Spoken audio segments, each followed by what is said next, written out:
What's good, TMG fam? It's your boy L, and I'm Zen, but I'm back with another reaction. How y'all feel? Welcome back to the channel. Salute. So listen, man, we got another one of my favorites, bro. You know what I mean? Solved disappearances with unexpected twists, missing people who were found from missing person cases, right? Now, real quick, before we get to the video, man, last night, I finished up down here, finish everything, get everything uploaded. And I go upstairs, I'm getting ready for bed. Queen turned the TV on to the news. And bro, like I'm literally just laying there hearing death after death, after murder, after murder, after shootout, after shootout. To the point, I had my back to the TV the entire time it was on because I really wasn't into the TV. But you know how you sitting there, you on your phone and you go on stuff. I was posting the video that I had put on my IG last night of the dogs playing around. I need to post that to the vlog channel, but I was posting at the IG, you know what I'm saying? So I had my back to the TV and I'm just hearing like shootout at one of the very popular wing chains restaurants here in Atlanta is JR Crickets. So I'm like, shootout, left one man wounded from a gunshot at JR Crickets. I'm like, yo, what is going on, bro? It's like a war zone out here, man. I don't know what's going on, but the moral of it all is y'all be safe out here, man. You're traveling, you're moving around, just move smart and be safe. Traveling with a lot of people, be safe, bro. It's crazy. That's all I'm gonna say, all right? So we're gonna get to this video. If you're new to the channel, hit the subscribe button, join the fam, moment of silence for the haters. That's enough. Now run the likes up, baby. Make sure y'all hit that like button. Let's go. Things are not always what they seem, and sometimes the key to solving a mystery lies waiting in place you never would have thought to look. What is up, people crew? Today we're going to explore the top 5 missing person cases that were solved with unexpected twists. So let's get right into it. Number 5, Michelle Whitaker. Michelle Whitaker, known to her friends as Shelly, disappeared in August of 2002. At 32 years old, Shelly had already been through 3 divorces and had developed a bit of a drinking problem. Her drinking... I mean, you can imagine, after 3 divorces, like, I ain't gonna say the person who tells me this all the time, but somebody calls me and be like, yo, I'm done with the institution of marriage. Like, they to that point, they're like, I'm done with not just marriage, but the institution of marriage. I'm like, fam, come on, man. But after 3 divorces, bro, you start looking back and thinking like, damn, like, is it me? Is it maybe I'm just not cut out for marriage? I don't know. Been through 3 divorces and had developed a bit of a drinking problem. Her drinking made it difficult for her to hold down a job, and it put a lot of strain on her relationships with her parents. In late July of 2002, things came to a head when Shelly was arrested on charges of drunk and disorderly conduct. Shelly's parents had had enough and had asked the police to hold her in jail until a spot opened up at the nearby rehabilitation center. Unfortunately for her parents, though, Shelly was an adult. The police couldn't legally hold her on her parents' request. Shelly was released from jail, but her parents didn't hear from her for several days. At that point, they received a phone call from a worried friend of Shelly's who wanted to know if they had seen or heard from her recently. During the investigation, police later discovered that after Shelly had been released from jail, she had headed back to the bar. There, she had met a man named Brad Wines. Noticing that Shelly was acting a little strange at the bar, Brad had introduced himself and asked if she needed anything. Shelly told Brad that her boyfriend had kicked her out of her house and that she was afraid that he might come after her. The two of them decided to go bar hopping together, and at the end of the evening, Shelly asked Brad to drop her off at a truck stop. He tried to convince her that it would be better to wait until morning, as it wouldn't be safe for her to hang out alone in the dark. Shelly agreed and spent the night at Brad's house, and he dropped her off at the truck stop the next morning. Brad was the last known person to see Michelle Whitaker. Investigators were baffled because there seemed to be a lot of conflicting evidence. According to Brad, Shelly had been headed out of town to look for work, but she hadn't taken anything with her but the clothes on her back. She even left her beloved dog behind. A few weeks later, another woman from the same town also disappeared. She was a former co-worker of Shelley's named Heather Sellers. Her case also went cold, and police had a feeling the two might be connected. For 3 years, there were no new developments. On the 3rd anniversary of Shelley's disappearance, police reached out to the public for new leads. They received a mysterious letter claiming to reveal the location of Shelley's body, but a search of the area turned up nothing. Then, a development was made in the investigation of another case that spanned all the way back 10 years before Heather and Shelley's disappearances. The cold case of the brutal murder of Dana Satterfield had finally been solved, and the culprit was found to be Jonathan Vick. Jonathan Vick had known both Michelle Whitaker and Heather Sellers, and now police knew what he had done to Dana Satterfield. He became the #1 suspect in Shelley and Heather's case. Police, however, were never able to find conclusive evidence that Jonathan Vick had been involved in the disappearances, and the cases went cold once again. 6 years after Shelley's disappearance, on Monday, August 4th of 2008, police received a tip from a woman in Oregon who claimed to know where Shelley was. They didn't believe it at first, because it just didn't line up with the story they knew so far.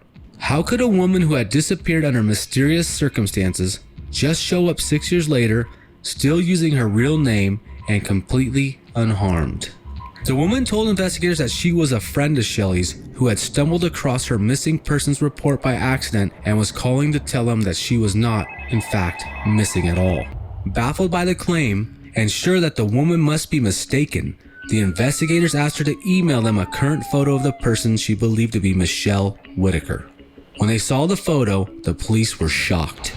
It was the same Shelley who had been missing for 6 years. Everyone was stunned, including Shelley herself. After repeated fights with her mother, the difficulties she had with keeping her job, the drinking, and the divorces, Shelley had left home for a fresh start.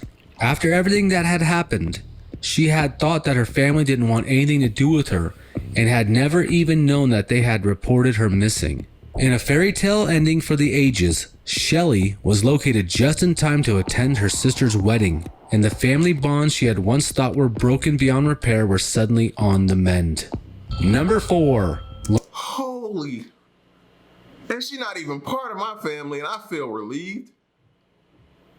A person that you thought was dead, you've been mourning, you've been uneasy, has been missing, you just hope, and all of a sudden turns up like I thought y'all didn't want me around. Like that probably would have got me smacked from some of my mom or my aunts or my grandmother. Like, fool, what is you thinking? What you mean? What?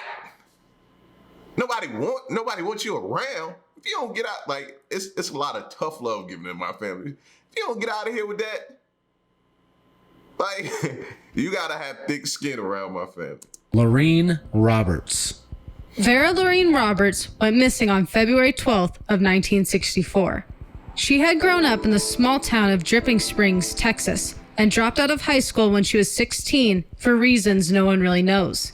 She moved to Austin and got a job as a waitress. She worked there for a few years, and in 1949, she met a young man who she married only 10 days later. Things were moving quickly for young Laureen, but the couple had 3 children and seemed to be happy for a time. In 1956, Laureen, her husband, and the children moved to New Jersey to be closer to her husband's family. Unfortunately for Laureen, her husband's family absolutely despised her, and they made no attempts to hide it. They bought Laureen and the children train tickets to travel back to Austin, and after making the trip alone with the kids, she divorced him. Now a single mother of 3, Laureen worked hard to provide for her kids, but she just couldn't do it. She was forced to put the children up for adoption, and the trauma of that decision and other events in her life began to take a toll. Her emotional and mental health started to decline rapidly, and Laureen asked her sister Ruby to take her to a mental hospital, where she would check in and out several times over the next 4 years. Every time she left the hospital, she would find a new job as a waitress, where she would work to earn a living until the pressure would get to be too much and she would return to the hospital. It was a vicious cycle, and Laureen couldn't seem to regain control of her life. Sometime in 1959, Laureen visited her sister Ruby out of the blue. She broke the news that she was engaged to a new man, a college professor. Ruby could tell that something was off about Laureen that day, but she had no idea that it would be the last time she would see her sister for the next 3 decades. Laureen suddenly stopped contacting her family with no indication as to why or where she was going. A few weeks after Laureen's visit, Ruby was shocked when she received a bill in the mail for Laureen's engagement ring. 5 years later, Laureen had visited a mental hospital. What the? Wait a minute. What? What? You received a what? A few weeks after Laureen's visit, Ruby was shocked when she received a bill in the mail for Laureen's engagement ring. 5 years later, Laureen... Who does? Bro, I told y'all it'd be your own family. It'd be your own family. had visited a mental hospital again, with still no word to her family. In 1985, the children Laureen had given up all those years earlier had found each other and reunited as adults. They had also tracked down Laureen's family and learned of her disappearance. Everyone was worried about her and did what they could to track her down, but nothing came of it. Laureen's mother passed away 3 years later, in 1988, and left a large inheritance for Laureen and all of her siblings. The courts assigned an attorney to look for her alongside her siblings and her children, so they could reunite and Laureen could receive her share of the inheritance. They were worried that her mental health had continued to decline, and that she could be homeless, unable to remember who she was, or that something even worse might have happened to her. In 1991, Laureen's family reached out on television to try to find her. In a twist of fate, Laureen saw the broadcast from her home in Little Rock, Arkansas, where she had been working as a housekeeper for the past 30 years. She called the number that had been provided on the broadcast and was put in touch with her family. Her sister Ruby flew out to Little Rock to pick her up and bring her back home to Austin. Laureen, now going by her first name, Vera, was finally reunited with her siblings and her children, and was able to spend her remaining years living off of her inheritance, as if she was finally being rewarded for all of her hard work and struggles over the years. Number 3. Like, it's starting to seem like to me, man, like the communication barrier between people is getting crazy. Like, for you to think one thing, we got to stop assuming. A lot of times we assume that this is what people think about us, or this is what people's thoughts or views about us. You know what I'm saying? Instead of going to them man to man, woman to woman, or, you know what I mean? And sitting down and having that conversation. I think we avoid conversations too much to where 30 years didn't have to go by before they had that conversation. And I'm super guilty of it too. You know what I'm saying? I got some family members that we not on the same page right now, and I haven't spoken to in a long time. You know what I'm saying? So I got to get to that point as well. You know, people have done some real horrible things that I at one point in time didn't think that they could ever come back from. You know what I mean? So I also have to get to that point, because when you see stuff like this, you be like, dang, 30 years of time spent away from each other, not being, you know what I mean? That's time you can't get back, but you can't dwell on that. You just got to make memories in the future now. You know what I mean? Go move forward. But geez, 30 years, you know, that's tough. Brenda Heist. Brenda, a 43-year-old woman from a small town in Pennsylvania, was a loving wife and mother until divorce threatened to tear apart the quiet life she had built with her family. She was working as a bookkeeper for a local car dealership at the time, but she didn't make enough to support herself on her own. As the divorce proceeded, Brenda had been trying to move into a new apartment, and she applied for government assistance to help her afford the rent, but she was denied. She was running out of options and facing homelessness, and the divorce was taking a huge toll on Brenda. February 8th, 2002 started as a day like any other. Brenda had set out meat to thaw for dinner and had just started a load of laundry when she had to leave to take her kids to school. After dropping them off, she had intended to go home to finish taking care of things around the house, but something came over her and caused her to drive to the bus station instead. Brenda was completely overwhelmed with her situation, especially at the thought that she might become a burden to her children and ex-husband if she couldn't find a way to support herself. After parking her car, she walked over to the bus station and found a bench to sit on, where she finally began to let out the feelings she had been keeping bottled up inside. 2 strangers saw her sobbing on the bench and asked her if she was okay. Brenda never made it back home that day, and 4 days later, the police found her car where she had left it parked at the bus station. Everyone thought that she had been kidnapped, but there were no leads. As investigators became more and more convinced that there had been foul play, Brenda's soon-to-be ex-husband, Lee, became the #1 suspect. Lee quit his job and eventually lost the family's house. As years passed and no new evidence surfaced, the suspicious circumstances of Brenda's disappearance led to it being labeled as a cold case homicide. In 2010, 8 years after Brenda went missing, Lee had Brenda declared dead by a court. He collected her life insurance money and married someone new. It wasn't until a few years later, after she had been missing for 11 years, that Brenda Heist returned. Thinking that she had a warrant out for her arrest, Brenda had turned herself in. There had been no warrant, but through a strange series of events, Brenda Heist had solved her own murder case by proving that she had not, in fact, been murdered at all. You see, Brenda had been so sure that she would become a burden to her family after the divorce was finalized that she had left with the 2 hitchhikers she had met at the bus station to start a new life on the road. Alongside her new companions, she made her way to Florida, where she lived a hard life on the streets for 11 years. She had believed that her family was better off without her and had chosen a lonely life on the streets instead of dragging them down with her. To survive, Brenda slept on the beach and under bridges and had worked various odd jobs, including cleaning boats, to earn money for food. Not long before she turned herself in, Brenda had gotten into trouble with the law for driving with an expired license plate and possession of substances. Brenda didn't fight the charges and served her 2-month sentence in a county jail. After it was revealed that Brenda was still alive, the family was reunited for a few news interviews, but the pain that everyone involved had experienced for over a decade had created too big of a gap to bridge. Number 2. Bro, how does that even work with like the insurance money? He declared her dead. Like, and I'm pretty sure he didn't remarried. He spent that money. That money's, or some of it. I ain't saying he might have spent it all, but how does that work now? Like you got to pay that back. But it's not my. I don't know, man.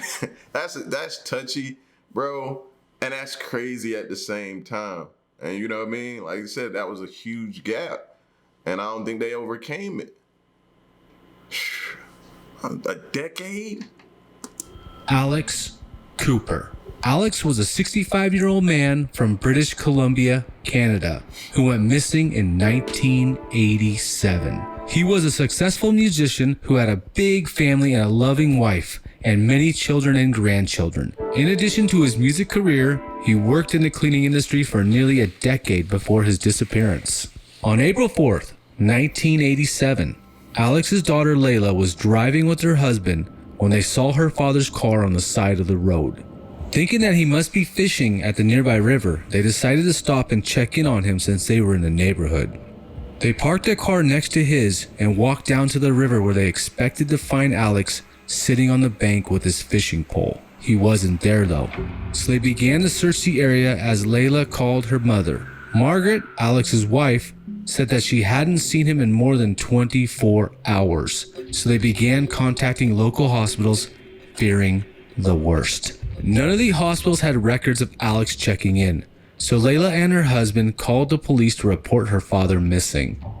When the police arrived, they searched the area around Alex's car and the riverbank, but they found absolutely nothing that could help them find Alex Cooper. His fishing pole and tackle were in his locked car, as if he had indeed been on his way to go fishing before he vanished. The only thing investigators were able to uncover was that Alex had stopped for lunch at a restaurant that was only about a mile from his car. Alex's family worried that he had been robbed and murdered on the way back to his car, or that he may have had a heart attack and fallen into the river, but there was no evidence to back up either of those scenarios. The police believe that Alex may have simply chosen to leave his family behind for unknown reasons, but his family was firmly against that theory, arguing that he never would have abandoned his life willingly. An entire year passed with no new developments, and Alex was legally declared dead. This is where the story of Alex Cooper took a serious turn. His wife, Margaret, tried to apply for a copy of Alex's birth certificate for her records and ran into a big problem. According to the Canadian government's records, there was no birth certificate for Alex Cooper. Margaret tried to search for other records that she would be able to use to locate his birth certificate, but found that there were no records of Alice Cooper at all. Not until their marriage certificate from 1952. She tried looking for records from his high school, from his military draft registration, and from his medical history, but they all came up empty.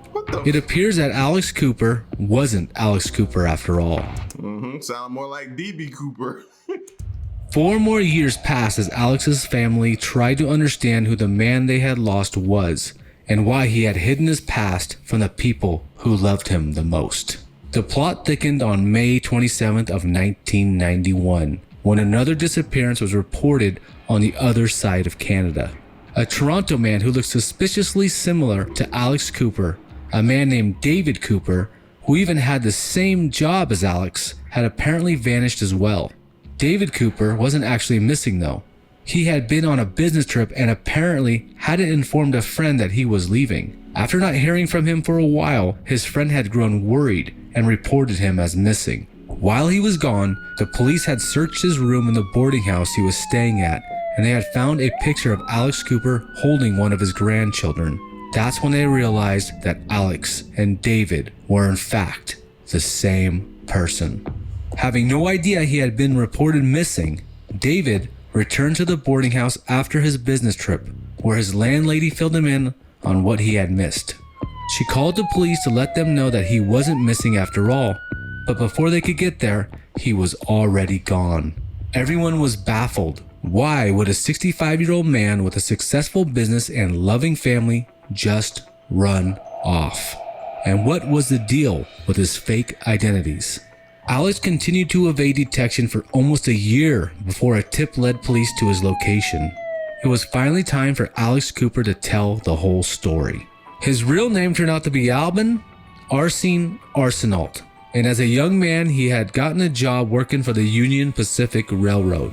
At some point during his time there, Albin had been framed for a robbery at the railroad's office.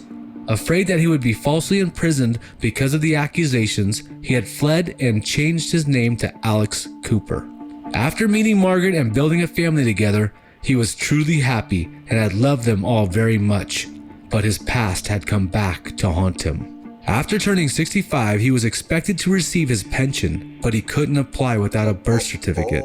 Unable to tell his family about his secret past, he had fled once again. After coming clean, Alex was able to reunite with his family, who were willing to accept him despite everything that had happened. Number 1. Oh, I didn't even think about that, bro. Yeah, he had to hit that age to where now he's trying to collect this Social Security. You got to provide them documents, bro. Before they start making it rain. Well, Social Security ain't making it rain. But anyway, before they start releasing your money, your funds, oh yeah, all that documentation and stuff, you got to... Yeah, bro.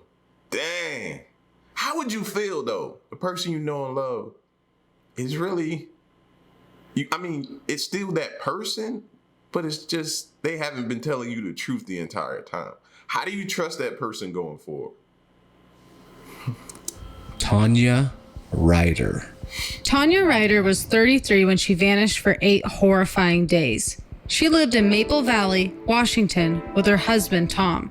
The two of them each worked 2 jobs, tirelessly trying to save up money to build the home of their dreams. After leaving her shift at the Fred Meyers in the nearby town of Bellevue on September 20th, 2007, Tonya should have been headed home to Maple Valley, but she never showed up that day. Even though they lived together, it was common for Tom and Tonya to not see much of each other, due to the fact that they both worked so much.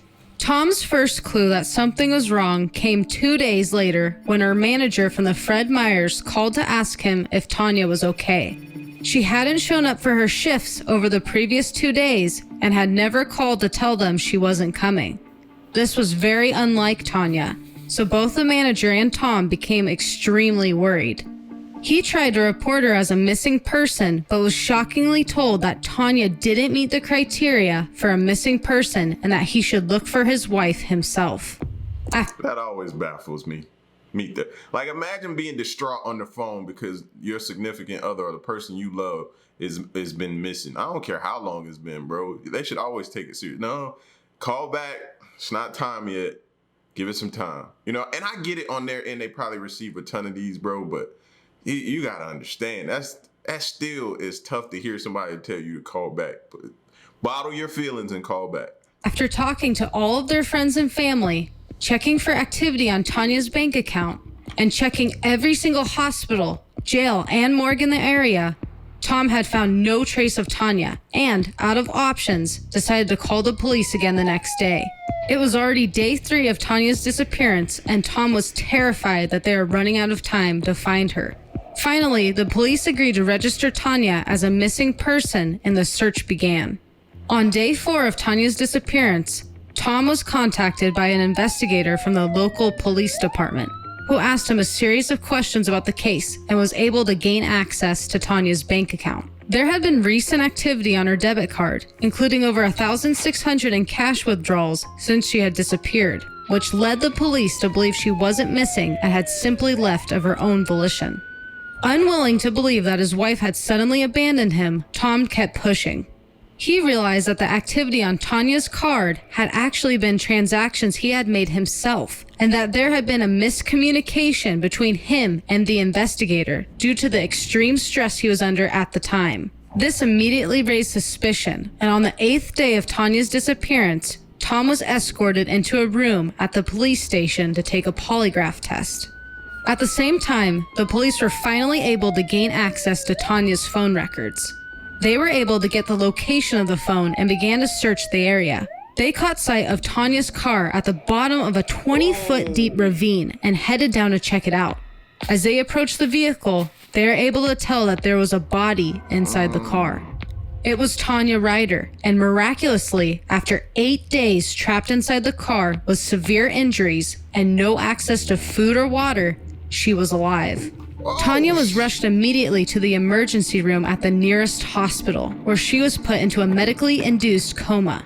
Many of Tonya's bones were broken, and she was so dehydrated that her kidneys had begun to shut down. After a series of treatments and surgeries, Tonya eventually made a recovery and finally reunited with her husband, Tom. She had no memory of how she had ended up in the ravine and explained that she had suffered from severe hallucinations during the 8 days she had been trapped down there. She was extremely grateful to have made it out alive. Let us know what if it was the husband though? They had just polygraphed him, and then she goes right. See, man, this stuff is crazy. I'm weirded out, bro. Nah, fam. I'm hearing stories of people just being gone for 10 years and suddenly popping back up after somebody done remarried, declared them dead, and started over fresh with their life. Like, I'm telling y'all, man, when we sit and look at our lives that we're in and we're the little small things we're dealing with every day, yeah, it puts things into perspective. That's all I'm gonna say, bro. And these were some crazy, crazy cases, man. Unexpected twists, most definitely. That's why I like these, but they're crazy though. It'll get you going. Y'all get at me in the comment section, man. Let me know what y'all thought of this crazy joint right here. Till the next reaction of mine. Peace, y'all. Stay solid. Hey.